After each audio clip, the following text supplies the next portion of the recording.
la infidelidad de David y el adulterio que cometió y que al final tuvo consecuencias con la muerte de su hijo. Dice que David un día estuvo en la tarde en la azotea de su palacio y dice que desde allí él vio a una mujer que se estaba bañando, la cual era una mujer y sumamente hermosa, ¿no? Y dice que por lo tanto David averiguó quién era y la mandó a traer, a pesar de que él sabía que esta mujer ya estaba casada con Urías el hitita.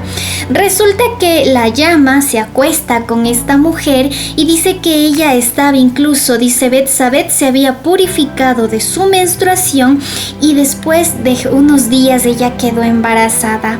Dice que le hace saber esto a David y David al enterarse se queda como pensando y dice que le manda a llamar a Joab, que era parte de su ejército, ¿no? de comandantes y de soldados que tenía en ese tiempo. Le dice que le llame a Urías porque quería hablar con él.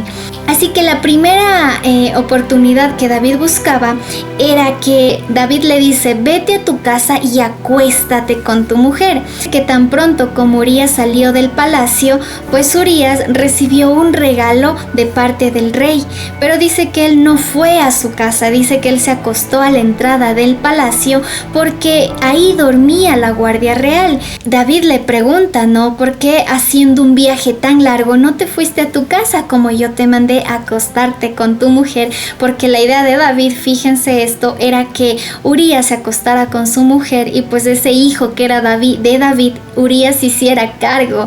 Pero resulta que en ese momento Urías le responde que tanto como el arca como los hombres de Israel y de Judá, que ellos estaban al aire libre, descansando, pues que él también tenía que hacer lo mismo porque él era parte de los oficiales que acampaban al aire libre y que ni mucho menos él, sabiendo que la gente que está afuera pasando penurias a la intemperie, él podía entrar a pegarse un gran banquete con su esposa y mucho menos acostarse con ella.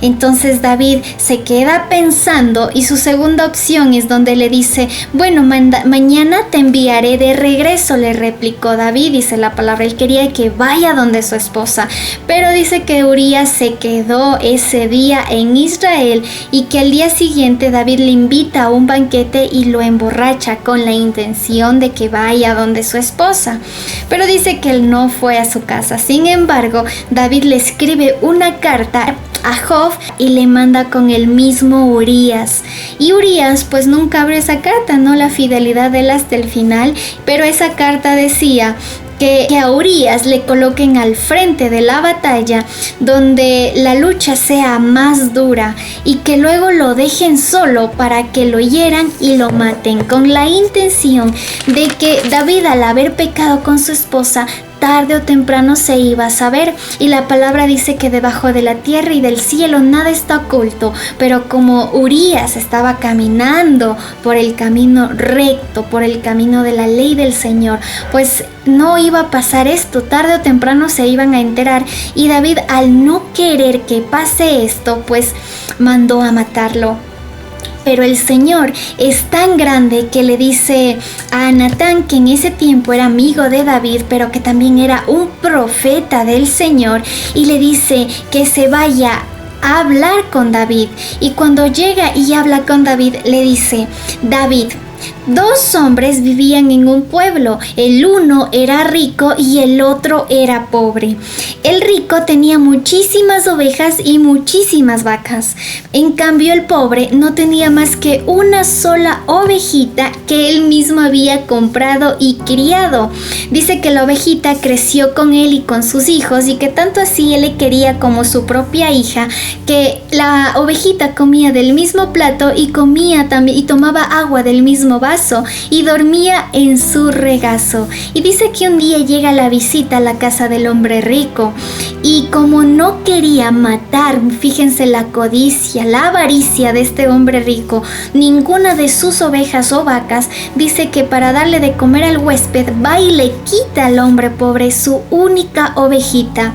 Y dice David que ahí en ese momento él se enoja y se enoja y se enoja y dice: tan cierto como que el Señor vive, que quien hizo esto merece la muerte. ¿Cómo pudo hacer algo tan ruin? Ahora pagará 4 veces el valor de la oveja. Pero Natán le dice a David: tú eres ese hombre. Así te dice el Señor, Dios de Israel: yo te ungí como rey sobre Israel. Yo te libré del poder de Saúl y te di el palacio de tu amo y puse mujeres en tus brazos. También te permití gobernar a Israel y a Judá. Y por eso, como ha sido poco para ti, yo te hubiera dado muchas cosas más. Pero ¿por qué entonces despreciaste la palabra del Señor, haciendo todo lo que le desagrada a Dios? Asesinaste a Urías el hitita para apoderarte de su esposa. Lo mataste con la espada de los amonitas. Por eso la espada jamás se apartará de tu familia, pues despreciaste al tomar la esposa de Urías el hitita para hacerla tu esposa. Pues bien, así te dice el Señor: yo haré que el desastre que mereces surja en tu propia familia. Y lo más curioso es que Dios le dice: ante tus ojos, ante tus propios ojos, tomaré tus mujeres y se las entregaré a otro, el cual se acostarán con ellas en pleno día. Lo que tú hiciste a escondidas, yo lo haré a plena luz del día, a vista de todo Israel. Y en medio de eso, David le dice: he pecado contra el Señor. Y Natán le responde: el Señor ha perdonado tu pecado y tú no morirás. Pero, sin embargo, tu hijo sí morirá, el hijo que tuvo con Betsabé.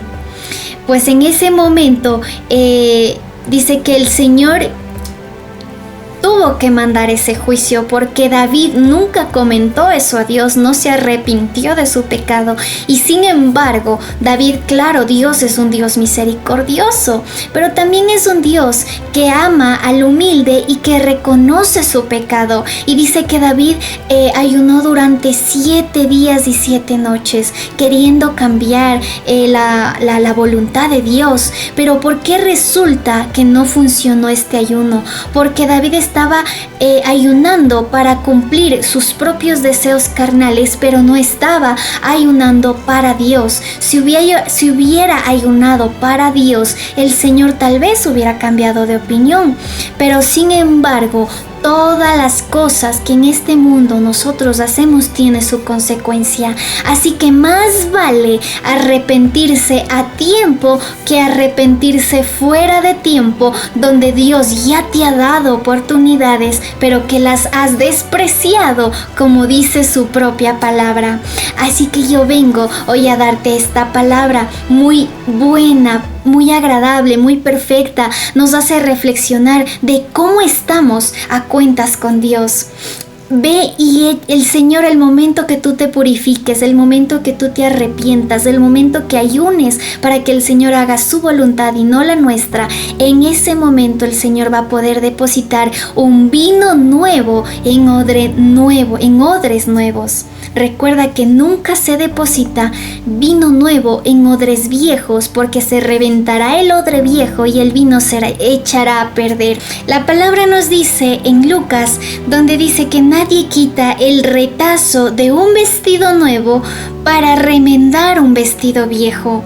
De hacerlo, así habrá rasgado el vestido nuevo y el retazo nuevo no hará juego con el vestido viejo.